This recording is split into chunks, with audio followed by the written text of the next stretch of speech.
Hello everyone. आज की class के अंदर अपन इलेक्ट्रिक फील्ड लाइंस क्या होती हैं उसके बारे में सीखेंगे। तो आज का टॉपिक अपना क्या है? Electric field lines. तो अब तुम कहोगे भैया यार आपने तो पहले इलेक्ट्रिक फील्ड पढ़ा दिया था, ये इलेक्ट्रिक फील्ड वापस क्यों आ गया? तो देखो, वो जो पहले पढ़ाया था वो था इलेक्ट्रिक फील्ड, और जो आज अपन कर रहे हैं वो है इलेक्ट्रिक फील्ड लाइन। तो सबसे पहले अपन इन दोनों के बीच में डिफरेंस समझ लेते हैं क्या है। तो इलेक्ट्रिक फील्ड क्या होता है? इलेक्ट्रिक फील्ड जैसे मान लो कुछ एक अपना चार्ज है, तो यहाँ से कुछ एक आर डिस्टेंस पे कुछ ये इलेक्ट्रिक फील्ड है, और इलेक्ट्रिक फील्ड की डायरेक्शन ये है कुछ छोटी सी, ठीक है। तो ये होगी इलेक्ट्रिक फील्ड की छोटी सी डायरेक्शन। तो ये क्या है, पॉइंट चार्ज या कुछ भी सिस्टम मान लो, ये कुछ भी सिस्टम उससे आर डिस्टेंस पे कुछ यहाँ पे है, आर डिस्टेंस पे। अब मैं कुछ थोड़ा सा आगे बढ़ गया, तो यहाँ पे कुछ मान ली इसकी डायरेक्शन ऐसी है, इलेक्ट्रिक फील्ड की डायरेक्शन, ठीक है ये। और फिर मान लिया मैं थोड़ा सा आगे और बढ़ा, तो इलेक्ट्रिक फील्ड ने अपनी थोड़ी सी डायरेक्शन ऊपर की तरफ कर दी। फिर मैं थोड़ा सा आगे बढ़ा, तो डायरेक्शन यहाँ पे अब कुछ इस पॉइंट पे इलेक्ट्रिक फील्ड की डायरेक्शन क्या है, इस पॉइंट पे इलेक्ट्रिक फील्ड की डायरेक्शन कुछ हल्की सी ऐसे है। तो ये इलेक्ट्रिक फील्ड की डायरेक्शन है हर पॉइंट पे। इस सिस्टम से कुछ आर डिस्टेंस पे क्या है, इस पॉइंट पे इलेक्ट्रिक फील्ड की डायरेक्शन ये थी। फिर थोड़ा मैं आगे बढ़ा तब ये इस पे ये थी। फिर थोड़ा सा आगे बढ़ा तब ये थी, इस पॉइंट पे इलेक्ट्रिक फील्ड की डायरेक्शन ये थी। फिर मैं थोड़ा सा ऊपर गया और आगे की तरफ, तो इस पॉइंट पे इलेक्ट्रिक फील्ड की डायरेक्शन ये थी। तो अब मैंने क्या किया, मैंने कहा कि भैया इन सभी पॉइंट को अगर मैं जोड़ देता हूं तो कुछ एक ऐसी लाइन बन गई। तो अब ये जब सभी पॉइंट्स को जोड़ के जो मैंने लाइन बनाई है ना, तो ये मेरी कहलाती है इलेक्ट्रिक फील्ड लाइन। पूरी लाइन सबके छोटे छोटे छोटे छोटे छोटे छोटे हर पॉइंट पे मैं जाता गया। इस पॉइंट पे इलेक्ट्रिक फील्ड की डायरेक्शन क्या ऐसी थी, ठीक है। इस पॉइंट पे इलेक्ट्रिक फील्ड की डायरेक्शन ऐसी थी। ऐसे कर करके मैंने प्लॉट करता गया। मेरे पास फॉर्मूला था, जैसे कुछ भी अगर फॉर्मूला था K Q divided by R square. अगर मेरा कुछ एक जनरल वो पॉइंट है, अगर पॉइंट चार्ज है उससे कुछ, तो मैं हर एक आर पे, यहाँ पे कुछ आर माना मैंने, तो यहाँ पे क्या होगी इलेक्ट्रिक फील्ड की डायरेक्शन वो कुछ ऐसे। फिर मैंने थोड़ा सा ऊपर माना, यहाँ पे कैसी होगी, तो इसकी डायरेक्शन कुछ ऐसे। ऐसे ऐसे मैं इन लाइंस को ज्वाइन करता गया, और उससे मैंने एक पूरी इलेक्ट्रिक ये पूरी एक लाइन ड्रॉ कर ली। तो इस पूरी लाइन को कहते हैं इलेक्ट्रिक फील्ड लाइन। तो यही है जो इलेक्ट्रिक फील्ड है, वो एक जो अपना इलेक्ट्रिक फील्ड अपन ने सीखा था ई वेक्टर, ई जिसे अपन ई से डिनोट करते हैं, तो ये एक वेक्टर क्वांटिटी है। तो ये एक वेक्टर क्वांटिटी है, तो इसका कुछ एक मैग्नीट्यूड रहा होगा। मैग्नीट्यूड अपन अभी के लिए मान लेते हैं कि कुछ ई का मैग्नीट्यूड, ये उसका कुछ मैग्नीट्यूड रहा होगा, और इसकी कुछ डायरेक्शन है। तो छोटी छोटी छोटी इन इलेक्ट्रिक फील्ड्स को ज्वाइन करके जो पूरी लाइन बन गई, तो ये मेरी होगी इलेक्ट्रिक फील्ड लाइन। समझ में आती है इतनी बात? ठीक है, दोनों में डिफरेंस समझिए क्या है। ये हर एक पॉइंट पे जो जो डायरेक्शन देगा उन सबको मैं ज्वाइन करता गया, मेरी इलेक्ट्रिक फील्ड लाइन बन गई। अब अपन देखो, इलेक्ट्रिक फील्ड लाइंस है, इनकी कुछ प्रॉपर्टीज होती है इलेक्ट्रिक फील्ड लाइन की। तो सबसे पहली प्रॉपर्टी देखो, ये इलेक्ट्रिक फील्ड लाइन है, तो सबसे पहली जो प्रॉपर्टी है ना इनकी, कि ये जैसे अगर ये एक इलेक्ट्रिक फील्ड लाइन है और ये एक इलेक्ट्रिक फील्ड लाइन है, दो इलेक्ट्रिक फील्ड लाइन है, ठीक है। तो ये क्या होगा, ये दोनों कभी आपस में इंटरसेक्ट नहीं करेंगे, कि मतलब ऐसा कभी केस नहीं आएगा यहाँ पे ये कभी केस नहीं आएगा। क्योंकि देखो, इलेक्ट्रिक फील्ड लाइन बनाई क्यों थी, पहले अपन वो समझ लेते हैं। तो इलेक्ट्रिक फील्ड लाइन इसीलिए बनाई ताकि अपन एक सिस्टम है, जैसे कि एक पॉइंट चार्ज है, कुछ भी इनफाइनाइट वायर है या कुछ भी है, तो हम उसकी कैसे उसकी पूरे सिस्टम के अंदर पूरी 3D स्पेस के अंदर कैसे उसके अंदर इलेक्ट्रिक फील्ड की डायरेक्शन वगैरह होगी वो अपन देख सकें। तो अपन ने वो बनाई थी। और इलेक्ट्रिक फील्ड पे अगर मैं पॉइंट चार्ज रखता हूँ कुछ भी क्यू, तो वो किस डायरेक्शन में फोर्स फील करेगा, वो फोर्स इज इक्वल टू यहाँ पे इस पॉइंट पे इलेक्ट्रिक फील्ड इनटू क्यू। तो अपन को यही पता करना था कि ये अगर एक कुछ सिस्टम है, तो मैं इससे कुछ आर डिस्टेंस पे कोई पॉइंट रखता हूँ, तो वो फोर्स कौन सी डायरेक्शन के अंदर महसूस करेगा। उसीलिए मैंने पूरी 3D स्पेस के अंदर इलेक्ट्रिक फील्ड लाइन बना ली। अब अगर कोई ऐसी जगह आती है, जैसे कि कोई ऐसी जगह मान लो यहाँ पे और यहाँ पे, तब क्या होगा, एक ही पॉइंट पे, अब मैंने यहाँ पे क्यू चार्ज रखा, तो एक ही पॉइंट पे फोर्स की डायरेक्शन एक तो ये होगी और एक फोर्स की डायरेक्शन ये होगी, जो कि पॉसिबल नहीं है, क्योंकि फोर्स की एक ही डायरेक्शन होनी चाहिए। तो इसीलिए तुम कभी भी देख लेना, इलेक्ट्रिक फील्ड लाइन कभी आपस में इंटरसेक्ट नहीं करती। दूसरी प्रॉपर्टी अपन देखते हैं, दूसरी प्रॉपर्टी है कि इलेक्ट्रिक फील्ड लाइंस कभी भी एक क्लोज लूप नहीं बनाती। जैसे अगर ये इलेक्ट्रिक फील्ड लाइन है तो ये कभी ऐसा लूप नहीं बनाएंगे कि यहाँ से शुरू हुई और यहीं पे और इधर से पूरी घूम के यहीं पे टर्मिनेट होगी। तो ये वाली कभी चीज होती नहीं है इलेक्ट्रिक फील्ड लाइन के अंदर। और तीसरी प्रॉपर्टी क्या है? तीसरी प्रॉपर्टी ये है कि electric field lines positive charge से शुरू होती है और नेगेटिव चार्ज में टर्मिनेट होती है। जैसे कि अगर मैंने ये मान लिया कुछ पॉजिटिव चार्ज प्लस क्यू और यहाँ पे कुछ नेगेटिव चार्ज, ये पॉइंट्स याद रख लेना, ये कभी कभी डायरेक्ट क्वेश्चन बन जाते हैं। वो पूछ लेता है which of these are the property of electric field line वगैरह, तो इसलिए बता रहा हूँ। तो ये पॉजिटिव चार्ज से शुरू होती है और नेगेटिव चार्ज में टर्मिनेट होती है। तो ऐसे पॉजिटिव चार्ज के अंदर शुरू हुई और नेगेटिव चार्ज के अंदर टर्मिनेट हो गई। अब देखो इलेक्ट्रिक फील्ड लाइन, अगर जो कोई भी अगर कोई कंडक्टर है ना, चलो कंडक्टर वाली बात बाद में बताता हूँ। इलेक्ट्रिक फील्ड लाइन मान लो ये कुछ एरिया है मेरा, ठीक है, इसका कुछ स्क्वायर है ए क्रॉस ए का, और एक स्क्वायर और बना लिया मैंने ए क्रॉस ए का, ठीक है। इनकी फिजिकल सिग्निफिकेंस क्या है वो एक तरह से वो समझ लेते हैं कि इससे क्या फायदा क्या मिलता है। तो अब देखो कुछ इलेक्ट्रिक फील्ड लाइन लाइंस है, ठीक है। ये लाइंस मान लो इस पहले वाले स्क्वायर से सिर्फ 4 ही लाइन क्रॉस हो रही थी, इस ये एरिया से ए क्रॉस ए एरिया से 4 ही लाइन, ऐसे जो इलेक्ट्रिक फील्ड लाइन है ना, ये जो लाइन जा रही है ये 4 ही लाइन क्रॉस हो रही थी। और इस एरिया के अंदर मान लेते हैं अपन कुछ 16 लाइंस मान लेते हैं, चलो इसके अंदर 16, इसके अंदर 4 लाइन। तो जो ये जो यहाँ पे जो इलेक्ट्रिक फील्ड का जो मैग्नीट्यूड होगा ना, उसे अपन कुछ मान लेते हैं E1, और यहाँ पे जो इलेक्ट्रिक फील्ड का मैग्नीट्यूड होगा उसे कुछ E2। तो जो E2 होगा ना वो E1 के 4 टाइम्स होगा, क्योंकि number of lines crossing perpendicularly crossing this, या कैसे भी लाइन क्रॉसिंग दिस एरिया, ये 4 टाइम्स है। ये वाली लाइन पिछले वाले से 4 टाइम्स है। तब जो इसके अंदर जो इलेक्ट्रिक फील्ड है ना, यहाँ पे इलेक्ट्रिक फील्ड का मैग्नीट्यूड वो अब 4 गुना है। अब ये कैसे, अब देखो मैं बताता हूँ कैसे। मान लो अपनी कुछ इलेक्ट्रिक फील्ड लाइन ऐसे है, कोई शीट है, शीट की वजह से तुम्हें पता है यूनिफॉर्मली निकलती है, ठीक है। और यहाँ पे मैंने कुछ एक ऐसे शीट बना दी, ठीक है। अब इस शीट से पहले वाले केस के अंदर 4 ही इलेक्ट्रिक फील्ड लाइन क्रॉस कर रही थी, ठीक है। तो यहाँ पे मैंने क्या कहा कि पहले वाले केस के अंदर 4 इलेक्ट्रिक फील्ड लाइन क्रॉस कर रही है। सिमिलरली इसका मैंने एक दूसरी शीट ली जिसकी चार्ज डेंसिटी कुछ कुछ और है, इसकी मतलब चार्ज डेंसिटी कुछ और है, मतलब इसके तो चार्ज डेंसिटी कुछ ज्यादा। तो ये कितनी लाइन एमिट कर रहा है? मान लिया कि 16 लाइन एमिट कर रहा है। तो अगर मैंने शीट बनाई, इसके अंदर से कुछ क्या कहते हैं, इसके अंदर से कुछ 16 लाइन क्रॉस कर गई, तो यहाँ पे जो इस पॉइंट पे, यानी कि यहाँ से कुछ r डिस्टेंस पे और इससे कुछ r डिस्टेंस पे, यहाँ पे कुछ अगर E1 है इलेक्ट्रिक फील्ड का मैग्नीट्यूड इलेक्ट्रिक फील्ड का r डिस्टेंस पे कुछ E1 है, तो इस वाले r डिस्टेंस पे उससे 4 टाइम्स है। ये जो मैग्नीट्यूड है ये 4 टाइम्स E1 है, क्योंकि यहाँ पे कितनी 16 लाइन क्रॉस कर दी, यहाँ पे 4 लाइन। तो ये है फिजिकल सिग्निफिकेंस।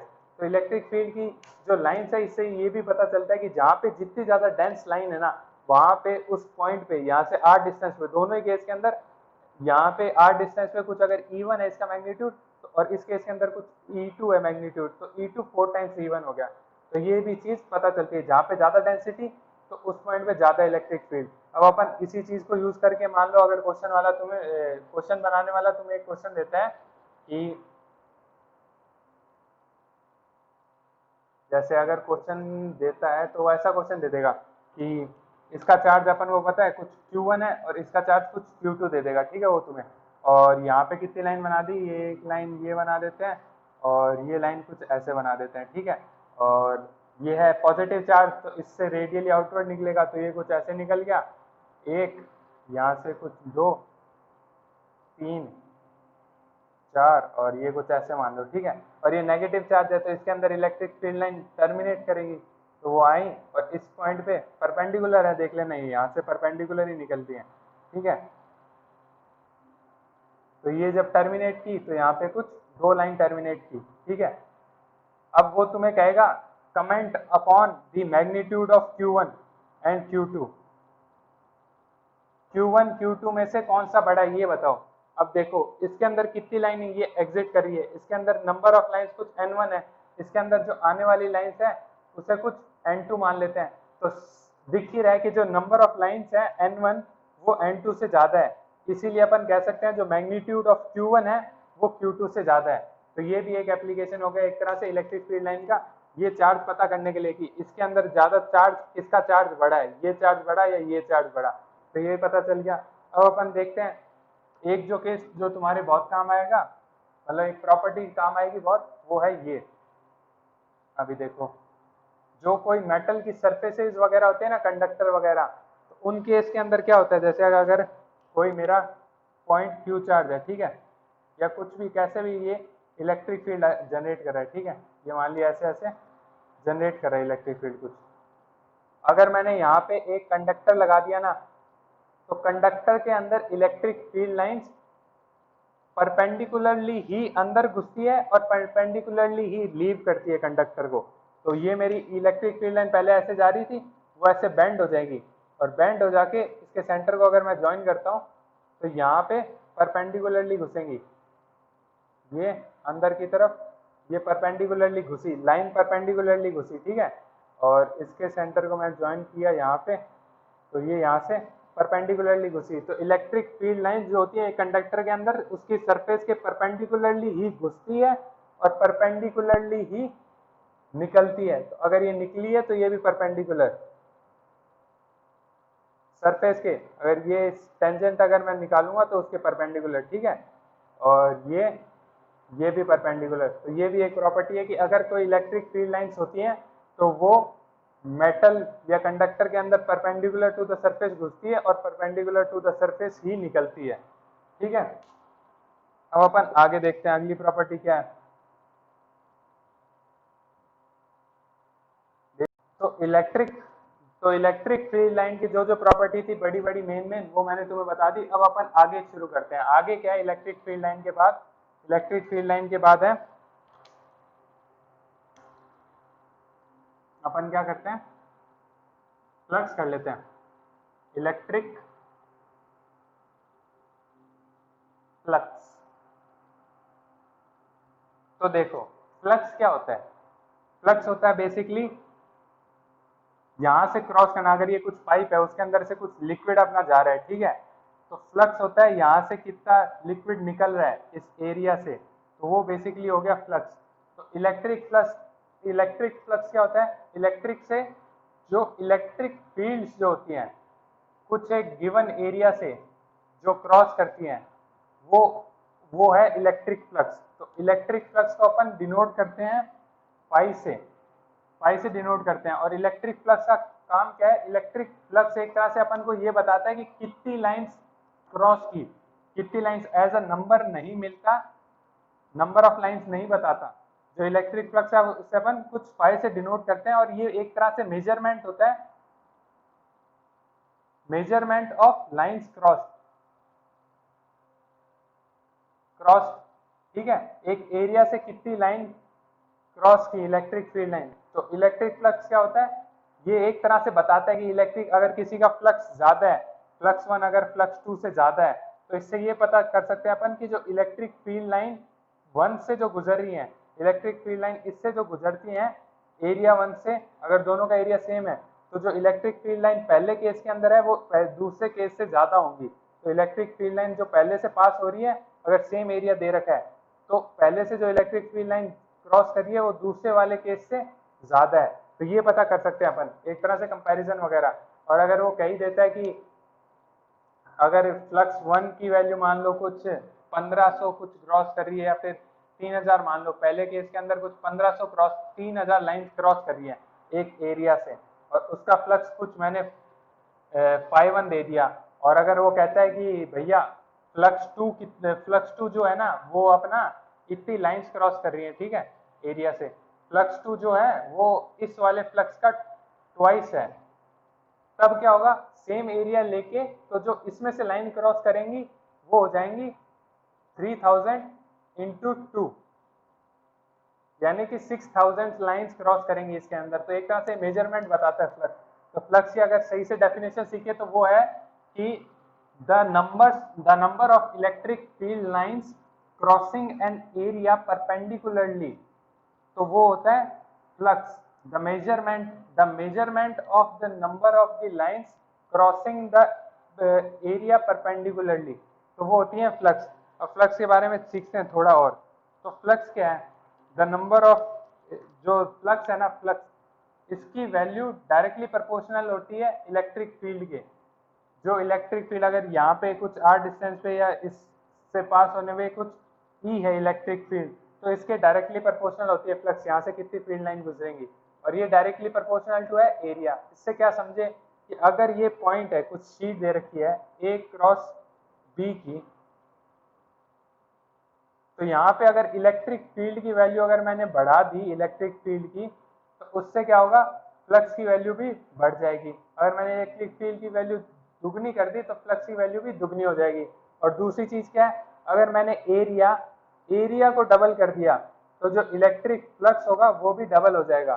ठीक है, ये समझे, एरिया को डबल कर दिया, इलेक्ट्रिक फील्ड को कांस्टेंट रखा, तो ये हो गया। तो अब इसे मैं कह सकता हूं, मैंने क्या कहा, अब देखो, मैंने कहा कि भैया इलेक्ट्रिक फ्लक्स जो है वो इसके डायरेक्टली प्रोपोर्शनल है ई के और ए के। तो अब देखो, और ये इलेक्ट्रिक फ्लक्स होता क्या है, इलेक्ट्रिक फ्लक्स होता है crossing electric field perpendicularly to an area. तो अब देखो, तो मैंने इसे लिखा D flux is equals to E dot D A. ठीक है, ई डॉट डी ए कुछ मतलब flux is equals to E into A, constant यहाँ पे 1 है, प्रोपोर्शनैलिटी हटा दी और कॉन्स्टेंट 1 है, ये होता है इन दोनों का मल्टीपल। अब देखो, अब क्या है, अब अगर मान लो मेरी इलेक्ट्रिक फील्ड ये है इस डायरेक्शन के अंदर, ठीक है, और ये मेरी कुछ शीट है, शीट इन द सेंस ऐसी शीट है, कुछ ऐसी शीट मान लो कि ऐसे शीट लगाई हुई है मैंने एक, ठीक है। तो अपन को यहाँ से अगर देखूंगा तो मुझे सिर्फ एक ये एल लेंथ दिखेगी, तो ये एल लेंथ मैंने ऐसे रख दी, ठीक है, एल लेंथ कुछ मैंने ऐसे रख दी, ये ठीक है, एल लेंथ मैंने यहाँ कर दी, इसकी लेंथ कितनी है एल, और ये कुछ यहाँ से थीटा एंगल बना रहा है, ठीक है। और जो ऐसे अगर मैंने शीट पकड़ी हुई थी, ठीक है, तो ये ऐसे ही दिख रही है, तो इसकी नीचे वाली कितनी होगी, नीचे वाली जो होगी ब्रेथ जो होगी वो कुछ मैंने बी मान ली, ठीक है, और जो ये वाली है इसे मैंने कुछ एल मान लिया। तो अब देखो इफेक्टिवली अब जो होगा कि इस फ्लक्स क्या है, परपेंडिकुलरली जितनी इलेक्ट्रिक फील्ड एरिया से क्रॉस करेगी इस पॉइंट पे, तो वो मेरी फ्लक्स होगी। तो अब देखो एरिया तो इंक्लाइन है, तो अब मैं क्या करूंगा, मैं इसका प्रोजेक्शन ले लूंगा, प्रोजेक्शन इन द सेंस, मान लो कि अगर किसी का भी प्रोजेक्शन लेना है इंक्लाइन का, तो तुम क्या करना, एक टॉर्च लाना, ठीक है, टॉर्च, ये टॉर्च हो गई और ये कुछ सरफेस हो गई। तो जब मैं इसे लाइट की रेज पास करूंगा तब क्या होगा, अगर ये वॉल है तो वॉल के ऊपर इसकी ऐसे ही शेडो बनेगी, एक स्ट्रेट लाइन की शेडो बन गई यहाँ पे, ठीक है, तो ये इसकी स्ट्रेट लाइन की शेडो बन गई। तो इफेक्टिवली जो जो होगी शेडो की हाइट होगी वो यही होगी, यानी कि अगर मैं इसे यहाँ एक्सटेंड कर देता हूँ तो ये वाली लेंथ जो होगी वही मेरी शेडो की लेंथ होगी। तो अब अगर जितनी फील्ड लाइन इससे क्रॉस करेंगी, इस टेढ़ी वाली लेंथ से, वही इससे भी क्रॉस करेंगी अगर ये ऐसे जा रहा है, ठीक है। तो मैंने क्या कहा कि मैंने इस एरिया को ऐसे ना मान के ऐसे कर दिया ताकि मेरी जो इलेक्ट्रिक फील्ड लाइन है वो परपेंडिकुलरली क्रॉस करे। तो मैंने क्या कहा, ये ऐसे है एल, तो ये वाली कितनी हो जाएगी, एल कॉस थीटा, ठीक है, ये एल कॉस थीटा होगी ये वाली जो मेरी लेंथ है, और ये बी तो मेरा बी होगा। तो अब टोटल इन दोनों का प्रोडक्ट कितना आ जाएगा, ये आ जाएगा E into L cos theta, जो मेरी ये वाली लेंथ है height, into breadth into B, L into B क्या है एरिया, तो E into area into cos theta. अब अगर तुम ही देखो, अगर दो वेक्टर हैं, वेक्टर ए और वेक्टर बी, तो इन दोनों का डॉट प्रोडक्ट क्या होता है, magnitude of vector A into magnitude of vector B into cos theta. तो वैसी सी चीज दिख रही है, ए अब इलेक्ट्रिक फील्ड भी एक वेक्टर है और ये ए भी एक वेक्टर है, दोनों का यहाँ पे मैग्नीट्यूड दिया हुआ है।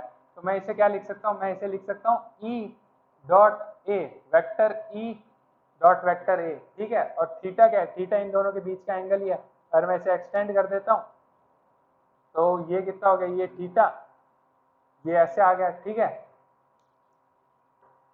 अब देखो, अब अपन क्या करते हैं, ये अपन ने सीधा कर दिया, ये यहाँ पे हो गया, ये कितना है थीटा, ये हो जाएगा थीटा, ये 90 माइनस थीटा, ठीक है। और एरिया वेक्टर क्या होता है, एरिया वेक्टर होता है इसके परपेंडिकुलर, जो अपनी अगर ये एरिया लिया है तो इसके परपेंडिकुलर होता है, तो ये अपना एरिया वेक्टर यहाँ पे है, ठीक है। और जो अपना ई वेक्टर है वो है यहाँ पे, और ये अगर ये थीटा है तो ये भी थीटा, और ये 90 माइनस थीटा, ये 90 माइनस थीटा, और ये पूरा एंगल 90 होना चाहिए, तो ये वाला हो गया थीटा। तो ई और ए के बीच का एंगल हो गया अपना थीटा, और तो वो अपन ने ले लिया ई डॉट वेक्टर ए। इतनी चीज समझ में आती है, ठीक है। अब अपन क्या करते हैं, अब अपन इसे हटाते हैं।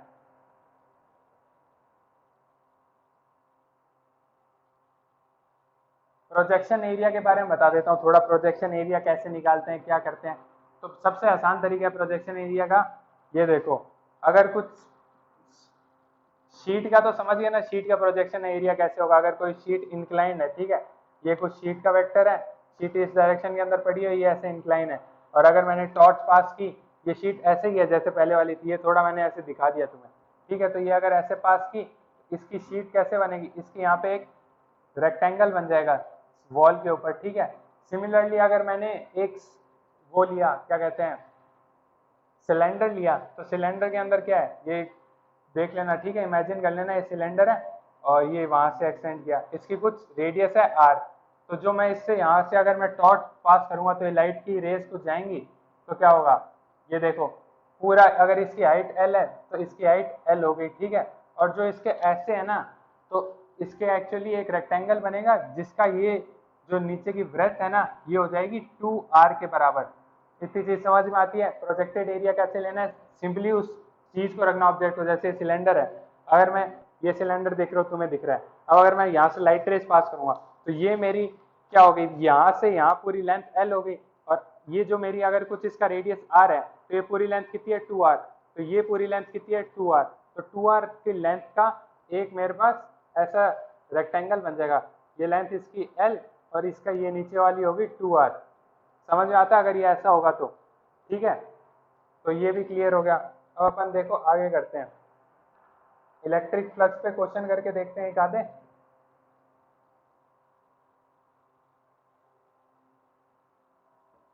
इलेक्ट्रिक फ्लक्स पे बेसिकली क्वेश्चन कैसे आते हैं, आप अगर देखो, इलेक्ट्रिक फ्लक्स का पहले फॉर्मूला लिख लेते हैं। तो फ्लक्स क्या होता है, integral of E dot D A vector, ठीक है।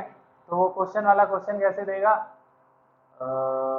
सबसे आसान वाला क्वेश्चन सबसे पहले करते हैं, एक काम करते हैं, ये मान लो कुछ एक प्लेन है, एक्स वाई प्लेन, ठीक है, और ये कुछ जेड है बाहर की तरफ, ये पॉइंट अपना कौन सा है, 0,0,0, ठीक है। और अपन को दिया हुआ है कुछ एक एरिया दिया हुआ है, ठीक है, इसका कुछ भी मान लो, इसे ए मान लो, एक रेक्टेंगल है, इसे कुछ बी मान लो। अब क्वेश्चन कहता है कि डिफरेंट डिफरेंट इलेक्ट्रिक फील्ड तुम्हें दी हुई है, तुम नेट फ्लक्स बताओ हर केस के अंदर क्या होगा। डिफरेंट डिफरेंट इलेक्ट्रिक फील्ड तुम्हें दे देगा। तो जैसे कि अगर इलेक्ट्रिक फील्ड, पहली इलेक्ट्रिक फील्ड अपन ने मानी कि कुछ ऐसे है, ई की वैल्यू कुछ भी मान लो, E is equal to x i cap, जल्दी से निकालते जाना, मैं लिख रहा हूँ, तुम इसके जैसे जैसे मैं लिख रहा हूँ वैसे वैसे क्वेश्चन करते जाओ। तुम्हें मैंने पिछली क्लास में भी बताया था कि अगर मेरी क्लास करते हो तो एक कॉपी एक पेन जरूर रखा करो। तो अगर नहीं लिया तो पहले कॉपी पेन ले आओ और ये सॉल्व करना शुरू कर दो। नोट्स वगैरह मत कॉपी किया करो, वो मैं नीचे दे देता हूँ, तुम बस जो क्वेश्चन मैं कराता हूँ ना वही किया करो, ठीक है। तो ये ई की वैल्यू है एक्स आई कैप, और एक्स आई कैप से समझ रहे हो ना कि जैसे जैसे मैं एक्स के अंदर बढ़ता जाऊंगा वैसे वैसे मेरी ई की वैल्यू भी बढ़ती जाएगी। एक्स बराबर 0 पे मेरी ई की वैल्यू 0, एक्स बराबर 0 पे मेरी ई की वैल्यू 0 आई कैप, एक्स बराबर 1 पे मेरी ई की वैल्यू 1 आई कैप, एक्स बराबर 2 पे मेरी ई की वैल्यू 2 आई कैप, ऐसे कर करके है, ठीक है। तो डायरेक्शन और मैग्नीट्यूड दोनों, ठीक है, एक्स से मैग्नीट्यूड वेरी कर रहा है और डायरेक्शन इसकी आई कैप हमेशा। और सिमिलरली वाई आई कैप, अब वाई आई कैप से समझे, अगर मैं ऊपर की तरफ बढ़ता जा रहा हूँ तब वैसे वैसे मेरी इलेक्ट्रिक फील्ड की वैल्यू बढ़ती जा रही है, मैग्नीट्यूड, और डायरेक्शन इसकी आई कैप है, ठीक है। तीसरा, electric field is equal to x j cap, और चौथा मान लो electric field is equal to y j cap, ठीक है। और पांचवा मान लो electric field is equals to x के कैप। छठा मान लो electric field is equals to y k cap. और सातवां मान लो electric field is equals to x y k cap. और भी दो तीन इलेक्ट्रिक फील्ड होंगी, वो नोट्स के अंदर होंगी, मुझे याद नहीं अभी, इतनी मेरे को याद है। तो ये कर लो। इनके लिए कैसे कैसे इलेक्ट्रिक फील्ड मैंने तुम्हें दे दी। एरिया ये रहा ए इंटू बी। अब देखो कैसे ये फ्लक्स वेरी करेगा, इन सब के लिए क्या क्या फ्लक्स की वैल्यूज आएंगी, वो सब के लिए बताओ क्या क्या आएंगी। ये तुम्हारे पास क्वेश्चन है, जल्दी से क्वेश्चन लिखो और सॉल्व करो। अगर हिंट चाहिए तो पहले मैं बता देता हूँ, एक पार्ट अपन करके देख लेते हैं।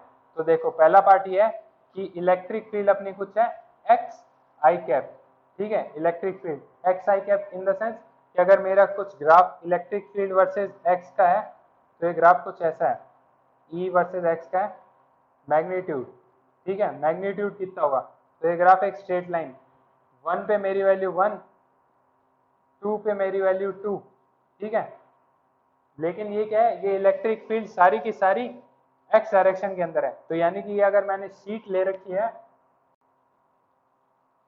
अगर ये मेरी शीट है, तो इस शीट अगर ये मैंने मानी है, तो सारी इलेक्ट्रिक फील्ड यहाँ से ऐसे ऐसे क्रॉस कर रही है, ऐसे कैसे, ऐसे ऐसे। तो मेरा फॉर्मूला क्या होता है फ्लक्स का, फ्लक्स का मेरा फॉर्मूला होता है इलेक्ट्रिक ई डॉट ई ए वैक्टर, ई डॉट ई ए। तो अब ए वेक्टर तो अपना क्या है, परपेंडिकुलर है इस सरफेस के परपेंडिकुलर होता है, ठीक है। और जो मेरा ई वेक्टर है वो मेरा है ये, इन दोनों के बीच में 90 डिग्री का एंगल है, ठीक है। ये मेरा ये हो गया ई वेक्टर, और ये मेरा ए वेक्टर, दोनों के बीच में 90 डिग्री एंगल। तो ये क्या है, ये है integration of E dot D A into cos theta. Cos theta उन दोनों के बीच का एंगल, थीटा की वैल्यू 90 रखते ही फ्लक्स की वैल्यू 0। तो इस केस के अंदर मेरी फ्लक्स की वैल्यू 0, अगर आई कैप के अंदर है तो परपेंडिकुलर है, फ्लक्स की वैल्यू 0। सेकंड केस के अंदर भी आई कैप के अंदर ही है, कितनी भी इलेक्ट्रिक फील्ड क्यों ना हो, है तो आई कैप के अंदर, और ए वेक्टर के साथ ये परपेंडिकुलर है, फ्लक्स की वैल्यू 0, कॉस थीटा 0। ये दोनों केस के लिए 0 0। थर्ड केस के अंदर अपनी क्या है, थर्ड केस के अंदर ये अपनी इलेक्ट्रिक फील्ड, और फोर्थ फिफ्थ बाकियों के अंदर अब तुम निकाल के देखो। चलो थर्ड फोर्थ की एटलीस्ट निकालो, और फिफ्थ की ट्राई करो कैसे होगी, ठीक है। जल्दी वीडियो पॉज करो और सॉल्व करो। अब देखो, अब मैं बताता हूँ कैसे होगा। सॉल्व कर लिया जिन्होंने भी फिफ्थ या उससे आगे कर लिया, बहुत अच्छा है। जिन्होंने नहीं किया उन्हें मैं सिखा देता हूँ, अगली बार से अपन कर लेंगे, ठीक है। तो इसमें 0, इसके अंदर 0। थर्ड वाले केस के अंदर क्या है, इलेक्ट्रिक फील्ड की डायरेक्शन है मेरी वाई कैप के अंदर, और मेरी ए की डायरेक्शन है यहाँ पे जेड कैप के अंदर। तो इन दोनों के बीच का एंगल भी होगा 90 डिग्री। तो आंसर कितना आया, 0। किन किन का आंसर 0 आया, जल्दी बोलो हाँ या ना। अगर हाँ तो बोलो, बोलने से क्या है इंटरेक्शन बनता है, वरना ऐसे लगता है खाली स्क्रीन ही देख रहे हो। तो बोलो हाँ हाँ, आंसर आ गया, आंसर आया मेरा 0 इलेक्ट्रिक फील्ड का, ठीक है। और फोर्थ केस के अंदर आंसर क्या है, जल्दी बोलो, 0, ठीक है। तो अपन ने पहले 4 केसेस के आंसर आ गए, तो अपन ने पहले 4 केस हटा दिए, पहले 4 केस हटा दिए। अब पांचवा केस मजेदार है, पांचवा छठा सातवां तीनों केस अच्छे हैं, ठीक है। अब देखो, अब इलेक्ट्रिक फील्ड की डायरेक्शन देखो, सबसे पहले क्या है, इलेक्ट्रिक फील्ड की डायरेक्शन है भैया के कैप, यानी कि इलेक्ट्रिक फील्ड की डायरेक्शन है ये। और जो अपना एरिया वेक्टर है उसकी डायरेक्शन भी है ये। तो दोनों के बीच में कॉस थीटा कितना हो गया, कॉस थीटा हो गया 0। कॉस थीटा की वैल्यू कितनी होगी 1, क्योंकि थीटा की वैल्यू क्या है 0, दोनों के बीच का एंगल 0 डिग्री का। तो जो मेरी फ्लक्स है वो है integral of E dot D A. E समझ गया ना, मैग्नीट्यूड ऑफ ई, ठीक है। डायरेक्शन अपन ने कंसीडर कर ली कॉस थीटा को लेके, तो ई डॉट डी ए। तो ठीक है, अब देखो, अब अपन सॉल्व करते हैं। पहला केस एक बार ये इरेज ही कर देता हूँ, ठीक है। तो अपन ने क्या माना, इलेक्ट्रिक फील्ड क्या, electric field is equal to x के कैप, ठीक है। तो मैंने क्या कहा, मैंने कहा कि भैया जो मैं यहाँ से एक कुछ एक्स डिस्टेंस पे एक dx थिकनेस की एक स्ट्रिप मान लेता हूँ। सिंस मेरी इलेक्ट्रिक फील्ड कैसे एक्स के अंदर वेरी कर रही है ना, तो मैंने यहाँ पे स्ट्रिप मान ली, तो क्योंकि यहाँ पे कुछ इलेक्ट्रिक फील्ड होगी, इस पॉइंट पे कुछ इलेक्ट्रिक फील्ड अलग होगी, तो ये मैंने इंटीग्रेशन के लिए स्ट्रिप मान ली। और जो मेरी वाई डायरेक्शन है उसके अंदर इलेक्ट्रिक फील्ड कांस्टेंट है, यानी कि अगर मैं कोई एक लाइन ले लेता हूँ तो उस पूरी लाइन के अंदर मेरी इलेक्ट्रिक फील्ड कांस्टेंट है। तो मैंने क्या कहा कि ये कुछ ये हो गई, और जो इसकी ऊपर वाली लेंथ है इसे मैंने कुछ भी मान लिया। तो मेरा एरिया कितना निकला, मेरा एरिया यानी कि इस स्ट्रिप का एरिया कितना आया, तो एरिया डी ए मेरा कितना आया, D A is equals to, ये मेरी कुछ भी अगर मैं मान लेता हूँ बी है, ठीक है, तो बी इंटू डी एक्स, इतनी चीज समझ में आई। डी एक्स मैंने थिकनेस ली और बी मेरा एरिया, ये लेंथ हो गई, तो लेंथ इंटू ब्रेथ मेरी एरिया आ गया डी ए। और यहाँ पे इलेक्ट्रिक फील्ड क्या है, अब देखो फ्लक्स कितना होगा, फ्लक्स इज इक्वल्स टू यहाँ की इलेक्ट्रिक फील्ड, एक्स डिस्टेंस पे इलेक्ट्रिक फील्ड क्या है, एक्स इंटू बी, एक्स तो मेरी इलेक्ट्रिक फील्ड होगी, इंटू एरिया, एरिया क्या है बी इंटू डी एक्स, ठीक है। अब मैं इसका इंटीग्रेशन कहाँ से कहाँ तक करूंगा, मैं इसका इंटीग्रेशन एक्स की वैल्यू 0 से लेके ए तक कर दूंगा, तो 0 से लेके ए, तो ये कितना हो गया, ये हो गया ए स्क्वायर ओवर 2 इंटू बी, समझ में आता है इलेक्ट्रिक फील्ड। और तो ये कितना हो गया, और क्वेश्चन के अंदर मेरे को एक्चुअली मैं भूल गया लिखना कि यहाँ पे एप्सिलॉन नॉट भी है, अगर एप्सिलॉन नॉट नहीं लिखोगे ना तो डायमेंशन मैच नहीं करेगी, तो यहाँ पे एप्सिलॉन नॉट है, तो electric field is equals to epsilon naught into X, सबके अंदर कर लेना, जो अगला पार्ट है उसके अंदर electric field is equals to epsilon naught into Y into K है, और जो लास्ट वाला पार्ट है सेवंथ पार्ट, उसके अंदर electric field is equals to epsilon naught into X Y into K, ठीक है। तो ये अपना कौन सा हो गया, सिक्स्थ वाला पार्ट, और ये सेवंथ वाला पार्ट, और ये अपना फिफ्थ वाला पार्ट। क्योंकि अगर आप देखो मैं डायमेंशन मैच नहीं करेगी ना फ्लक्स और इसकी, तब एक एप्सिलॉन नॉट होना जरूरी है, तो यहाँ पे एक एप्सिलॉन नॉट, ठीक है, कांस्टेंट ये एप्सिलॉन नॉट, तो उसका इंटीग्रेशन के अंदर कोई काम नहीं आएगा, तो फ्लक्स की वैल्यू कितनी आ गई, epsilon naught into A square by 2 into B, ठीक है। अब देखो, अब अपन क्या करते हैं, अब बाकी के जो छठा और सातवां केस है ना, वो एक बार तुम ट्राई करके देखो कैसे होगा, सॉल्व तो मैं करवा ही दूंगा, सेम यही चीज करनी है जो पांचवें के अंदर किया है ना, वैसा का वैसा ही करना है, ठीक है। तो ट्राई करते हैं, अब देखो सातवें केस के अंदर क्या होगा, अब की बार मेरी इलेक्ट्रिक फील्ड कैसे वेरी कर रही है, ऊपर की डायरेक्शन के अंदर इलेक्ट्रिक फील्ड वेरी कर रही है, तो किस डायरेक्शन के अंदर कांस्टेंट है, तो डायरेक्शन मेरी कांस्टेंट है, यानी कि अगर मैं कोई भी एक ऐसे मूव करता हूं तो मेरी ये कांस्टेंट है इस डायरेक्शन के अंदर। तो मैंने क्या कहा, मैंने कहा कि यहाँ से मतलब अगर मैं यहाँ से कुछ y डिस्टेंस ऊपर गया और मैंने एक dy लेयर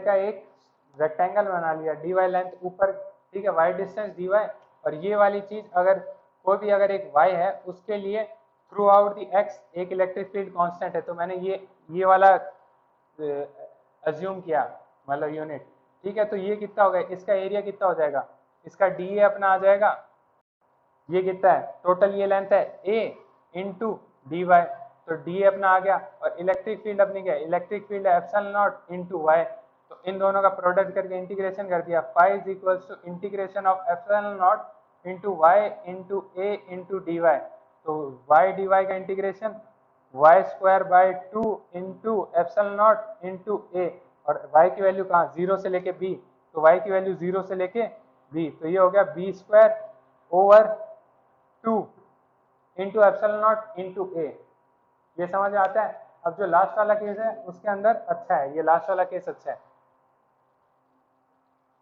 देखो, इसे सॉल्व करने का एक और तरीका था, इन्हीं दो को सॉल्व करने का, वो अपन तीसरे केस के अंदर करते हैं।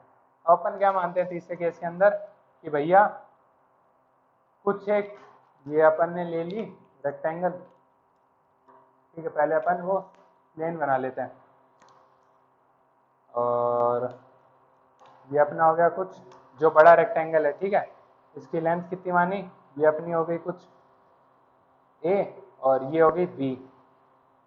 अब मैंने क्या कहा कि मैंने कुछ भी कांस्टेंट नहीं माना, एक्स वाई दोनों पे वेरी कर रही है, तो मैंने क्या माना, मैंने माना कुछ एक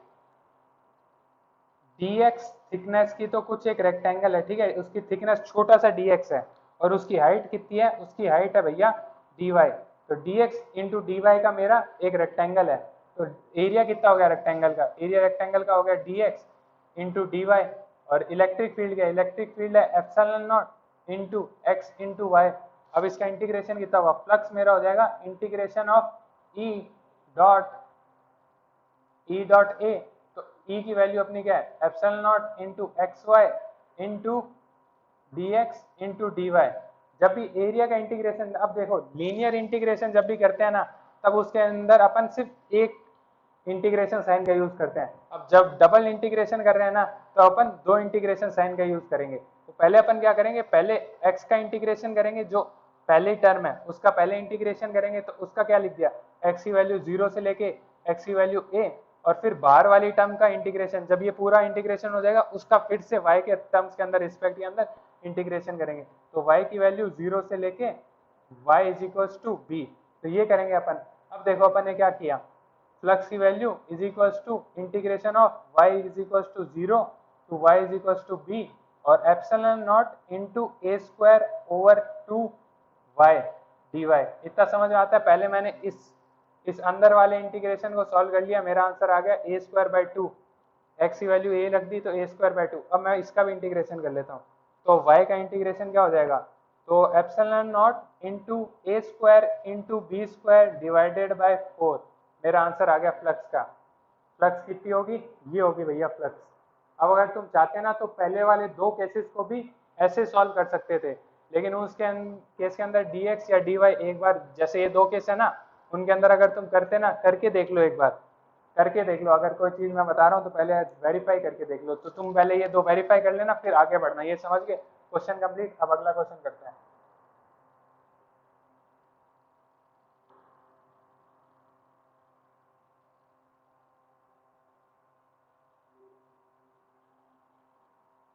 जो पांचवा और छठा पार्ट है ना, उसे डबल इंटीग्रेशन से करके देखो। कुछ एक dy और dx का कुछ मानो और फिर उससे सॉल्व करके देखो। अब अपन देखो एक अगला क्वेश्चन करते हैं। ये एक अपना कुछ है पॉइंट चार्ज क्यूब, ठीक है। यहाँ से कुछ x डिस्टेंस पे एक रिंग मान लिया अपन ने, ठीक है। रिंग नहीं, डिस्क मान लेते हैं। तो ये हो गई डिस्क। तो डिस्क का कुछ रेडियस है r, ठीक है। तो डिस्क का रेडियस है कुछ r, तो वो यहाँ पे लिख देता हूँ r रेडियस की डिस्क है। क्वेश्चन कहता है, वही है क्वेश्चन, तो फ्लक्स बताओ, फाइंड फ्लक्स। फॉर्मूला दे देता हूँ, flux is equals to integration of E dot D A. देखो क्वेश्चन हार्ड है थोड़ा, सॉलिड एंगल वगैरह आना चाहिए इसीलिए, पर तुम थोड़ा ट्राई करो, थोड़ा ट्राई करो, कॉपी के अंदर लिख के थोड़ा ट्राई करो एटलीस्ट, कैसे क्या हो सकता है, फिर अपन आगे देखते हैं। या फिर अगर नहीं ट्राई कर सकते तो मैं थोड़ा सा हिंट दे देता हूँ, हिंट या सॉल्व ही कर देता हूँ एक तरह से। ये देखो मैंने कुछ एक पिछले केस के अंदर मैंने क्या माना था, रेक्टेंगल माना था, उससे मैंने एरिया निकाल लिया। फिर एरिया डॉट डी ए का इंटीग्रेशन, उस एरिया के अंदर जो डी ए था, ई था, उससे इंटीग्रेशन कर लिया था। अब मैंने क्या कहा कि भैया मैंने कुछ यहाँ से कुछ y डिस्टेंस पे एक dy थिकनेस की, डिस्क के केस के अंदर अपन क्या लेते हैं, रिंग लेते हैं। तो dy थिकनेस की एक रिंग मान ली जिसकी ये थिकनेस dy है। तो मेरा dA कितना आ गया, मेरा dA आ गया पाई सर्कमफ्रेंस इंटू dy, 2 पाई y इंटू dy। समझ में आता है मेरा dA कितना हो गया। और अब देखो, अब यहाँ से इलेक्ट्रिक फील्ड इन दोनों को ज्वाइन किया, इलेक्ट्रिक फील्ड कुछ ऐसे होगी, ठीक है। और एक और थीटा, कुछ थीटा है इन दोनों के बीच का एंगल, और यहाँ से मैंने लाइन खींची तो ये एंगल भी कितना है, थीटा। तो जो मेरा आंसर क्या कह रहा था, मेरा आंसर कहता था कि परपेंडिकुलरली जितनी इलेक्ट्रिक फील्ड निकलेगी ना, इसे मैं कह सकता हूँ इंटीग्रेशन ऑफ मॉड ऑफ ई, जो कि परपेंडिकुलरली निकल रही हो, into mod of A, perpendicularly निकल रही हो एरिया के, उसका मैग्नीट्यूड इनटू डीए का मैग्नीट्यूड। तो ठीक है, परपेंडिकुलरली कितनी निकलेगी, अगर ये मेरी ऐसे रिंग है, अभी तो मेरी ऐसे जा रही है परपेंडिकुलरली, यानी कि ये ऐसे निकलनी चाहिए इस डीए के, तो ये सरफेस के परपेंडिकुलरली। तो ये अगर थीटा है और ये कुछ ई है, तो ये कितना हो गया, ई कॉस थीटा, ठीक है। तो ई की वैल्यू क्या है अपनी, अगर अपन कुछ मान लो, अगर ये x है, ये कुछ y है, तो ये x square plus Y square. तो ई की वैल्यू क्या है, यानी कि मैं k Q divided by X square plus Y square into cos theta. Cos theta की वैल्यू क्या होगी? कॉस थीटा की वैल्यू होगी y ओवर ये, तो मैंने कॉस थीटा की वैल्यू लिख दी y over under root of X square plus Y square. ठीक है, कॉस थीटा की वैल्यू समझिए, इसका होल स्क्वायर।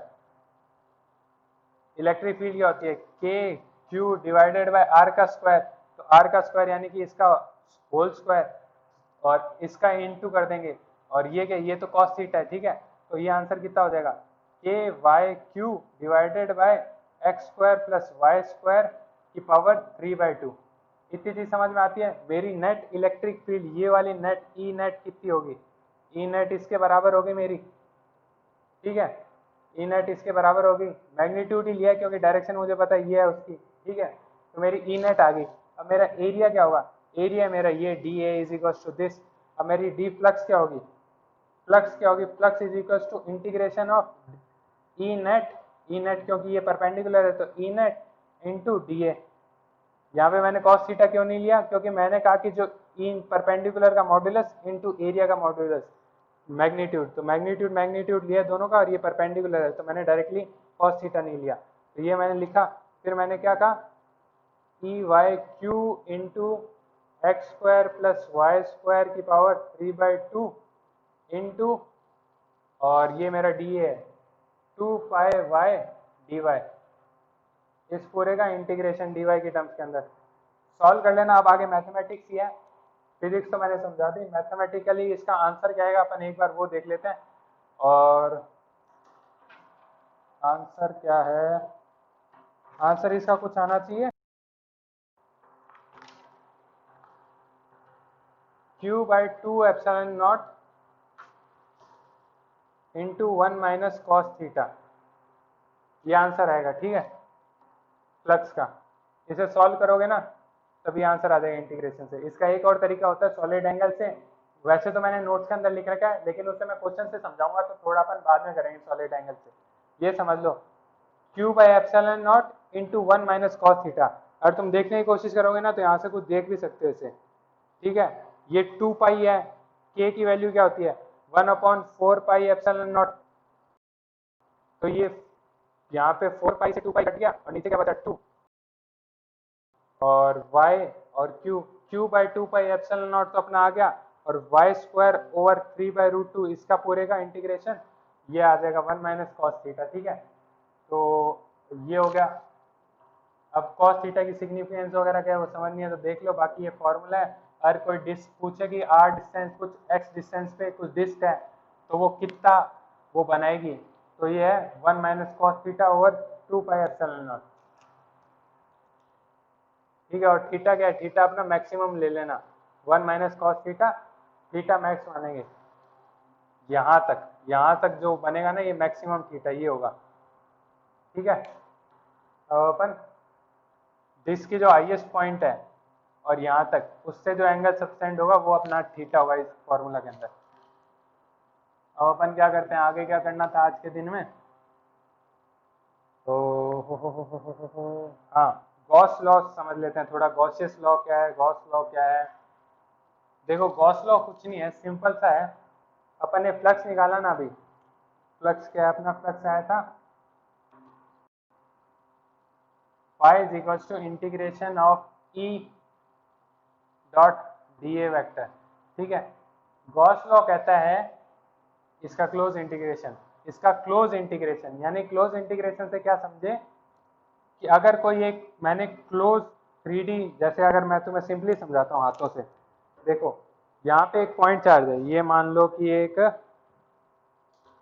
पॉइंट चार्ज है, ये पॉइंट चार्ज है नहीं पर मान लो पॉइंट चार्ज है। ठीक है, ये यहाँ कुछ स्पेस के अंदर 3D स्फीयर के अंदर ये क्लोजली अंदर की तरफ पड़ा हुआ है, तो जो फ्लक्स होगी इस सरफेस से जो फ्लक्स निकल रही होगी, ये इलेक्ट्रिक फील्ड या तो अंदर की तरफ बुलाएगा, अगर ये पॉजिटिव चार्ज हुआ तो ये अंदर की तरफ फ्लक्स लेगा, और अगर ये नेगेटिव चार्ज हुआ तो ये इलेक्ट्रिक फील्ड लाइन बाहर की तरफ देगा। तो अगर मान लीजिए पॉजिटिव चार्ज है तो जो फ्लक्स यहाँ से सरफेस से पूरी सरफेस से 3D यानी कि यहाँ नीचे नीचे नीचे पूरी तरफ से जहाँ से जो फ्लक्स नेट निकलेगी वो फ्लक्स होगी Q in over epsilon naught, q in over epsilon not. तो अब देखो क्यू इन को अगर मैं कह सकता हूँ क्यू इन टोटल, यानी कि अगर मान लेते हैं कि मैंने ऐसे 2-3 चार्ज ले लिए, ठीक है, अगर मैंने ऐसे 2-3 चार्ज ले लिए, इस स्फीयर के अंदर रखे, कोई भी शेप हो सकती है, जरूरी नहीं है कि स्फेरिकल शेप हो, कोई भी क्लोज शेप है। अब देखो ये इरेगुलर सी क्लोज शेप है, इसके अंदर 3 क्यू चार्ज हैं, तो नेट टोटल तीनों के तीनों पॉजिटिव मान लो, तो नेट टोटल कितना हो गया, क्यू इन टोटल कितना हो जाएगा, 3Q हो जाएगा। तो जो फ्लक्स निकलेगी ना इन सरफेस से, इस सरफेस से टोटल जो फ्लक्स निकलेगी वो होगी क्यू इन टोटल, जितने मेरे टोटल चार्ज हैं divided by epsilon not, epsilon not constant है, ठीक है, क्यू इन टोटल, और इररेस्पेक्टिव ऑफ देयर ओरिएंटेशन और पोजीशन, कुछ भी ओरिएंटेशन अंदर रखी हो, कुछ भी पोजीशन हो, फ्लक्स की वैल्यू हमेशा सेम रहेगी, 3 चार्ज के लिए, जो भी चार्ज क्यू इन है उनके लिए सेम रहेगी। अब इसे ऐसे समझ लेते हैं कि अब देखो जो ये पॉइंट चार्जेस थे मेरे हाथ वाले, अगर ये पॉइंट चार्ज कुछ Q1 है, ये पॉइंट चार्ज कुछ Q2 है, Q1 Q2, और ये पॉइंट चार्ज कुछ Q3 है। इसे स्फीयर ना समझना, कुछ भी इरेगुलर सी शेप बना देता हूँ, कुछ भी इरेगुलर सी शेप है, ठीक है। तो इस शेप से जो नेट फ्लक्स निकल रहा होगा या जो नेट फ्लक्स आ रहा होगा, इनकमिंग या आउटगोइंग होगी, वो इनके अंदर रखे हुए, इस क्लोज शेप के अंदर रखे हुए 3 चार्ज के क्यू टोटल पे डिपेंड करता है कि उनका सम कितना है, Q1 plus Q2 plus Q3। अगर मान लो कि 2 चार्ज है Q1 और Q2, और Q1 जो मेरा है भैया वो कुछ माइनस Q है और Q2 मेरा प्लस Q है, तो नेट फ्लक्स 0, कहीं भी रख लो इस क्लोज शेप के अंदर, कहीं भी रख लो, उससे फर्क नहीं पड़ता। तो ये है उस गॉस का लॉ, जो गॉस का जो लॉ, साइंटिस्ट का जो लॉ कहता है वो ये कहता है, ठीक है। अब देखो, अब इसकी कुछ एक प्रॉपर्टीज है, इंपॉर्टेंट पॉइंट्स वगैरह होंगे जो भी, ये समझ लो। तो पहली बात, ये जो फ्लक्स इस सरफेस से निकलती है, ठीक है, इस फ्लक्स से अगर मान लिया कुछ Q चार्ज है, पॉजिटिव Q1 है, कुछ ये Q चार्ज है, पॉजिटिव Q चार्ज है कुछ, ठीक है, और ये पॉजिटिव 2Q चार्ज है, तो नेट फ्लक्स कितनी होगी, नेट फ्लक्स इस सरफेस से कितनी निकल रही होगी, बताओ जल्दी से, कॉपी के अंदर लिखो, नेट फ्लक्स कितनी निकल रही होगी। तो फ्लक्स नेट बाहर की तरफ निकल रही होगी, वो कितनी होगी, वो होंगी Q total 3Q divided by epsilon not, Q total 3Q divided by epsilon not, तो ये निकल रही होंगी, ठीक है। अब इन दोनों की अगर मैं पोजीशन चेंज भी कर देता हूँ, यहाँ पे अगर मैं इस चार्ज को थोड़ा दूर कर देता हूँ और इसको भी इस जगह कर देता हूँ, तब भी मेरी नेट फ्लक्स की वैल्यू चेंज नहीं होगी, यही रहेगी। और अगर मैं मान लो कोई और चार्ज, ये यहाँ पे मैंने कुछ और चार्ज इंट्रोड्यूस कर दिया, कोई भी आउटसाइड में मैंने कोई भी चार्ज इंट्रोड्यूस कर दिया, Qn मान लो, Q3 मान लो, ठीक है, इसकी वैल्यू कुछ भी हो, पॉजिटिव नेगेटिव मान लेते हैं, अभी इस केस के अंदर पॉजिटिव वैल्यू है, तो ये जो होगा इससे ये Q नेट कभी चेंज नहीं होने वाली। क्यों नहीं चेंज होगी, ये देखो, इसलिए, और ये कुछ पॉजिटिव चार्ज है, कुछ इसके अंदर फ्लक्स जाएगी, तो फ्लक्स क्या है, इलेक्ट्रिक फील्ड एरिया से, टोटल एरिया से इलेक्ट्रिक फील्ड लाइन कितनी चेंज होंगी, electric field line passing area, तो वो एक तरह से वो चेंज होंगी, अगर वो चेंज होगी electric field line passing area, अगर वो चेंज होगी तभी मेरी फ्लक्स चेंज होगी। तो अब देखो, तुम कहोगे कि भैया यहाँ देखो एक इलेक्ट्रिक फील्ड लाइन तो अंदर की तरफ घुस गई, या एक से ज्यादा अंदर की तरफ घुस गई, तो आपकी फ्लक्स की वैल्यू तो चेंज होनी चाहिए, लेकिन क्या होगा, अगर ये अंदर घुसी है ना, तो ये कहीं ना कहीं से ऐसे मुड़ के बाहर भी तो निकलेगी, ये कहीं ना कहीं से ऐसे मुड़ के बाहर भी तो निकलेगी। तो अगर कोई भी बाहर की तरफ अगर Q3 चार्ज है, कितने भी चार्ज हैं बाहर की तरफ, अगर उनकी वजह से कोई लाइन अंदर घुसी है तो निश्चित रूप से बाहर निकल गई होगी, तो इसलिए जो मेरी Q नेट है उस पर कोई इफेक्ट नहीं पड़ेगा, अगर एक लाइन अंदर घुसी तो वो एक लाइन बाहर निकल भी गई, तो मेरी Q नेट पे कोई फर्क नहीं पड़ा। तो जो Q नेट है, इररेस्पेक्टिव ऑफ बाहर कोई भी चार्ज कैसे भी पड़ा हो, कुछ फर्क नहीं पड़ता। इसका फॉर्मूला सीधा सा कहता है, इस सरफेस से इलेक्ट्रिक फील्ड लाइन कितनी निकलेंगी या किस हिसाब से निकलेंगे, मेजरमेंट, नंबर नहीं बताता है, फ्लक्स कभी नंबर नहीं बताता, एक तरह से मेजरमेंट बताता है। तो वो नंबर जो होगा, कुछ भी अगर नंबर होगा, वो नंबर इसी पे डिपेंड करेगा, Q इन पे डिपेंड करेगा, सिर्फ अंदर कितने चार्जेस हैं टोटल, ठीक है। तो बाहर कुछ भी चार्ज वगैरह रख लो, उससे फ्लक्स में कोई भी फर्क नहीं पड़ने वाला, ये इंपॉर्टेंट पॉइंट था। अब देखो अपन आगे का सवाल कर लेते हैं। आज थोड़ी सी क्लास मेरे हिसाब से थोड़ी खींच रही है, पर अपन को एक दो क्लास तो लंबी करनी थी ताकि एक साथ ये टॉपिक कवर हो जाए। तो अब देखो अपन अगला क्वेश्चन करते हैं कि मान लो, सिंपल से दो तीन क्वेश्चन कराऊंगा। ये मान लो एक क्यू चार्ज है, ठीक है, ये मेरा सिंपल सा कराऊंगा एकदम। ये देखो, ये मेरा हेमिस्फीयर मान लो, ठीक है, कटोरी है ना, कटोरी समझ लो, कटोरी के एकदम जो एंड है ना, नीचे वाला तल, वहां पे मैंने एक पॉइंट चार्ज रखा है, ठीक है।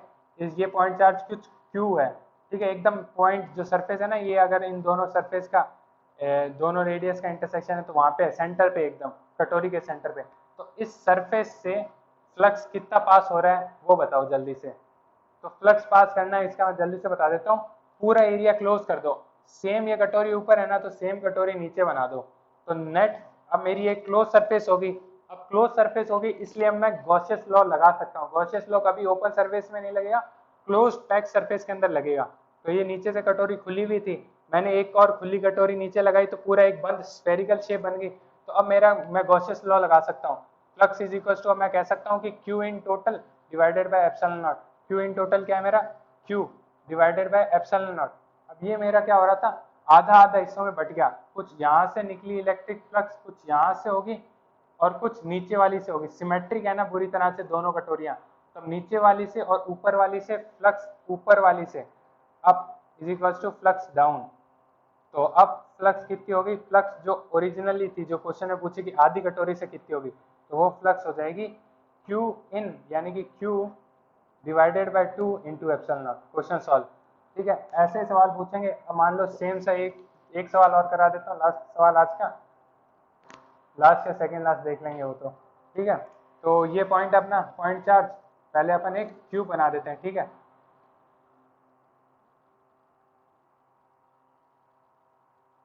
क्यूब है 3D क्यूब, उसके जो इधर वाला सबसे इधर वाला है ना, यहाँ पे मैंने एक क्यू चार्ज रखा है, इस पॉइंट पे मैंने एक क्यू चार्ज रखा, ठीक है, एकदम पॉइंट पे क्यू चार्ज रखा। अब बताओ इस सरफेस से कितना, इस क्यूब से नेट कितनी, इस क्यूब की 6 साइड से कितना फ्लक्स निकल रहा होगा। 6 की 6, या फिर अपन एक काम करते हैं, जो आउटर मोस्ट साइड है, यानी कि ये वाली और इसके जो उस तरफ है, यानी कि ये वाली सरफेस है जो पीछे की तरफ है, उन तीनों से कितना फ्लक्स निकल रहा होगा ये देखना है अपन को। ठीक है, तो अपन क्या करेंगे, सबसे पहले ये थोड़ा सा बाहर की तरफ है, ठीक है, तो अपन क्या करेंगे, ये क्लोज सरफेस तो है नहीं, अपन क्या करेंगे, इसके जैसे सिमेट्रिक और क्यूब बना दिए, यहाँ पे एक क्यूब बना दिया, ये क्यूब बन गया, एक क्यूब अपन ने पीछे बना दिया, ठीक है, एक क्यूब नीचे बना दिया, तो 4 क्यूब एक के बाद एक रख दिए, और ये आधा उन सब के अंदर डिवाइडेड है और आधा अभी भी एक्सपोज्ड है, तो अपन ने 4 क्यूब और बना दिए। ठीक है, तो टोटल 8 क्यूब अपन जब बना देंगे, तब ये 8 क्यूब के बीचों बीच सेंटर के अंदर होगा, तो इलेक्ट्रिक फ्लक्स एक के अंदर, आठों के अंदर जो एरिया होगा उसके अंदर तो क्या हो जाएगी, आठों से जो निकलेगी, आठों के आठों एक क्लोज सरफेस बना लिया, तब अपनी क्या होगी, flux net is equal to q in by epsilon naught. Q in अपना क्यू है, उन 8 से होगी, और जो अपनी एक से क्या होगी, ये 8 क्यूब से डिवाइड हो गया, तो अपनी जो इस केस के अंदर सिर्फ एक क्यूब की 3 सरफेस जो पास होगी, वो अपनी क्यू जो फ्लक्स होगी वो हो जाएगी क्यू अपॉन 8 एप्सिलॉन नॉट। ठीक है, समझ में आता है। आज की क्लास यहीं पे खत्म करते हैं, चलो अगली बार देख लेंगे आगे, या फिर कोई नोट्स में क्वेश्चन पड़ा हो तो वो देख लेना। ठीक है।